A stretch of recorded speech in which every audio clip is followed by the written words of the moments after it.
Hi viewers, ఇవాళ నేను చూపించబోతున్నాను రాగి రొట్టెని. ఈ రాగి రొట్టెని ఇంకా హెల్తీగా చేయడానికి దీంట్లో కొన్ని ఇంగ్రీడియంట్స్ని అయితే యాడ్ చేస్తున్నాను. మునగాకు, ఇంకా మీ దగ్గర కొబ్బరి తురుము ఉంటే కొబ్బరి తురుము వేసుకోవచ్చు. క్యారెట్ ఉంటే క్యారెట్ని కూడా తురుము వేసుకోవచ్చు.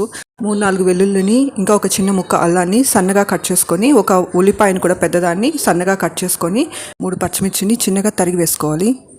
1/2 టీ స్పూన్ సాల్ట్ని కూడా వేసుకొని కలుపుకోవాలి. ఇంగ్రీడియంట్స్ అన్నీ వేసేసాక కొద్దిగా వేడి నీళ్ళు వేసుకుంటూ పిండిని కలుపుకోవాలి. పిండి కలిపేసుకున్నాక అరిటాకు పైన రొట్టెలాగా తట్టుకొనేసి మీడియం టు లో మధ్యలో మంటను ఉంచుకొని 2 పక్కల తిప్పుకుంటూ కాల్చుకోవాలి. ఈ రాగి రొట్టెలో ఫైబర్ అధికంగా ఉంటుంది, ప్రోటీన్ కూడా ఉంటుంది, ఇంకా మల్టీవిటమిన్స్ ఏ, బి, సి, ఇంకా ఈ కూడా ఉంటాయి. ఇంకా రాగిలో కాల్షియం ఉంటుంది, ఐరన్ ఉంటుంది, మెగ్నీషియం ఉంటుంది, ఫాస్ఫరస్ ఉంటుంది. ఇందులో యాంటీ ఆక్సిడెంట్స్ అధికంగా ఉంటాయి. Thank you for watching my video.